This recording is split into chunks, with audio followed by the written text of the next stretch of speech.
Assalamualaikum warahmatullahi wabarakatuh. Perkenalkan, nama saya Adelina Rahmadani, NIM 232010156 PAI 5 semester 6. Di sini saya akan menyampaikan judul PPT saya yang berjudul Peninggalan Harta Warisan ataupun At-Tirkah. Happy watching. Baiklah, di sini saya akan menyampaikan definisi dari harta warisan atau at-tirkah. Harta warisan yang dalam istilah Horaib dinamakan tirkah ataupun peninggalan adalah sesuatu yang ditinggalkan oleh seorang yang telah meninggal, baik berupa uang, materi, dan yang lainnya, yang dibenarkan oleh syariat Islam untuk diwariskan kepada pewarisnya. Sementara itu, harta warisan menurut hukum Islam ialah segala sesuatu yang ditinggalkan oleh si pewaris yang secara hukum dapat beralih kepada ahli warisnya. Sedangkan harta peninggalan adalah semua yang ditinggalkan oleh si mayit atau dalam arti apa-apa yang ada pada seseorang saat kematiannya. Terdapat beberapa istilah yang sering dipersinggungkan dengan konsep waris, yaitu istilah tarikah atau sering dibaca dengan tirkah adalah semua harta peninggalan orang yang meninggal dunia sebelum diambil untuk kepentingan pengurus jenazah, pelunasan hutang, dan pelaksanaan wasiat yang dilakukan oleh orang yang meninggal ketika masih hidup.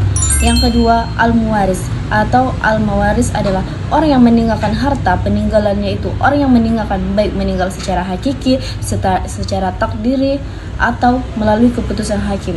Setiap orang yang hilang dan tidak diketahui kabar beritanya setelah melalui pencarian dan persaksian dan tegangan waktu tertentu, ada hakim memutuskan bahwa ia dinyatakan meninggal dunia melalui keputusan hakim.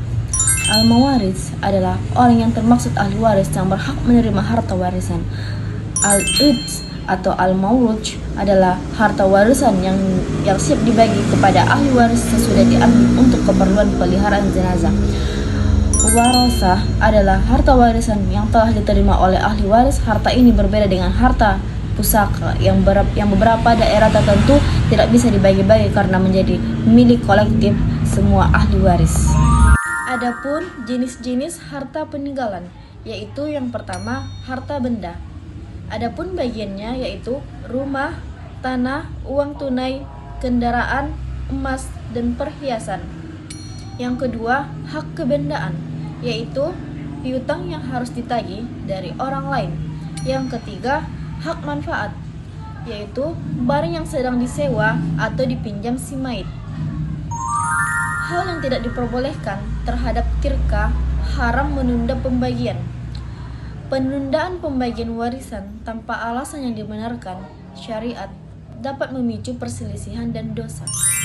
Haram menyedekahkan harta warisan tanpa izin, sedekah atau selamatan haul.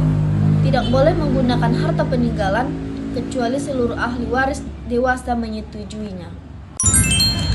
Adapun dalil dari harta warisan at-tirkah yaitu a'udzubillahi minasyaitonirrajim, bismillahirrahmanirrahim. Walikulli ja'alna mawaliya mimma taraka walidani wal aqrabuna wallazina aqadat aymanukum fatuhum nasibahum innallaha kana ala kulli syai'in sya'idan. Bagi setiap laki-laki dan perempuan, kami telah menetapkan para ahli waris atas apa yang ditinggalkan oleh kedua orang tuanya dan karib kerabatnya. Orang-orang yang kamu telah bersumpah setia dengan mereka, berikanlah bagian itu kepada mereka. Sesungguhnya Allah Maha menyaksikan segala sesuatu. Baiklah, ada pula di dalam Quran surah Al-Baqarah ayat 188 yaitu a'udzubillahi minasyaitonirrajim, bismillahirrahmanirrahim. Wala taqulu amwalakum bainakum bil batili wa tudulu biha ila hukami litaqulu fariqan min amwalin nasi bil ismi wa antum ta'lamun. Yang artinya, janganlah kamu makan harta di antara kamu dengan jalan yang batil, dan janganlah kamu membawa urusan harta itu kepada para hakim dengan maksud agar kamu dapat memakannya sebagai harta orang lain itu dengan jalan dosa, padahal kamu mengetahuinya. Dengan demikian, harta yang diperoleh selama perkawinan berlangsung merupakan harta bersama apabila tidak diatur orang lain dalam perjanjian perkawinan, sedangkan tentang kedudukan, Harta bersama ini apabila terjadi cerai karena bukan kematian, maka kedudukan harta bersama adalah sebagai berikut. Separuh harta bersama adalah menjadi hak pasangan suami atau istri yang masih hidup lebih lama. Maka dari hal tersebut di atas dapat dikemukakan bahwa harta peninggalan seseorang yang meninggal dunia itu menurut komplikasi hukum Islam adalah terdiri dari harta bawaan, separuh harta bersama jika tidak ada perjanjian kawin, usaha suami atau istri yang diperoleh sebelum dan selama perkawinan, hadiah kepada suami istri pada waktu perkawinan, usaha suami istri dalam masa perkawinan. Menurut jumhur ulama Maliki, Syafi'i, dan Hambali, mayoritas ulama berpendapat bahwa tirka adalah segala sesuatu yang ditinggalkan oleh pewaris, baik berupa harta benda, bergerak atau tidak bergerak, maupun hak yang melekat seperti hak guna pakai atau denda. Dalam pandangan ini, tirkah mencakup seluruh peninggalan sebelum dikurangi biaya pengurusan jenazah, hutang, dan wasiat. Menurut ulama Hanafiyah. 2. Menurut ulama Hanafiyah, kalangan Hanafi yang memberikan definisi yang lebih spesifik, yaitu harta benda yang ditinggalkan si mayit yang telah bersih dari sakut paut dan hak orang lain, seperti hutang. Jika peninggalan tersebut masih terikat dengan hutang yang nilainya sama dengan harta tersebut, sebagian ulama Hanafi menyebutnya bukan sebagai tirkah, tetapi sebagai turat atau warisan yang tertahan. Perbedaan utama jumhur ulama, tirkah adalah seluruh harta peninggalan bersih maupun kotor atau berhutang. Hanafiyah berpendapat tirkah adalah harta bersih yang siap dibagi kepada ahli waris. Kedudukan harta peninggalan. Harta peninggalan tidak boleh dihibahkan atau diwakafkan setelah pemiliknya meninggal dunia, melainkan harus dibagi. Menurut aturan waris Islam, penting untuk segera membagi warisan untuk menghindari perselisihan dan memastikan hak ahli waris tersebut terpenuhi. Persyaratan harta peninggalan yaitu yang pertama, pengurusan mayit. Para ulama sepakat bahwa pengurusan si mayit merupakan satu kewajiban yang harus dipenuhi oleh orang yang masih hidup dengan fardu kifayah.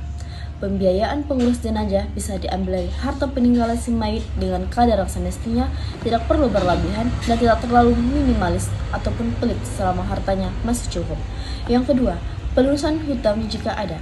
Hutang secara bahasa adalah suatu tanggungan akibat pinjaman atau jual beli, sedangkan menurut istilah, hutang adalah tanggungan yang wajib dibayar sebagai ganti dari sesuatu yang sudah disepakati. Hutang yang wajib dibayar kepada sesama manusia adalah hutang hakiki, dikenal dengan da'inal al-ubad, sementara hutang yang harus dibayar kepada Allah adalah hutang mazazi, diistilahkan dengan da'in Allah. 3. Penyelesaian wasiat jika ada. Penyelesaian wasiat jika ada salah satu yang berhubungan dengan harta yang harus diselesaikan terlebih dahulu. Sebelum pembagian harta dan warisan, penyelesaian wasiat. Jika orang yang meninggal menulis atau menyampaikan wasiat, wasiat adalah permintaan terakhir seseorang untuk dilaksanakan ketika ia sudah tiada ataupun meninggalkan dunianya nanti. Wasiat dianjurkan dalam upaya menutupi kelemahan ekonomi dan dalam kehidupan. Seseorang yang menerima wasiat baik dalam kondisi ia memahami atau tidak, maka dianjurkan bagi manusia untuk berbuat baik dengan membutuhkannya sebagai salah satu tambahan perbuatan baik setelah meninggalkan nanti. Pembagian sisa harta 4. Yang keempat, bagian sisa harta warisan. Jika setelah dilaksanakan beberapa hak dan kewajiban atas harta peninggalan secara tertib di atas masih tersisa harta, maka harta tersebut dan disebut dengan harta waris, yaitu harta yang sudah siap dibagi dan sudah bersih. Karena itu langkah selanjutnya adalah membagikan harta tersebut kepada semua ahli waris yang berhak. Untuk pembagian teknik bagian serta metode penghitungannya akan dijelaskan. Adapun penutup dan kesimpulan.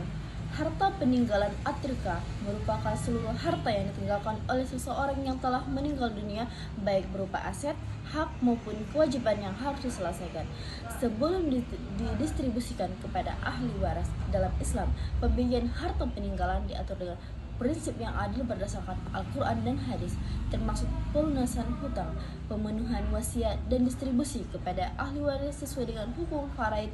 Pengelolaan harta peninggalan yang baik akan memastikan hak setiap pihak terpenuhi dan menghindari perselisihan dalam keluarga, sehingga mencerminkan nilai keadilan dan kesejahteraan sosial dalam ajaran Islam. Baiklah, sekian hasil dari PPT saya yang telah saya sampaikan. Semoga bermanfaat dan bisa dipergunakan untuk kehidupan nantinya. Assalamualaikum warahmatullahi wabarakatuh.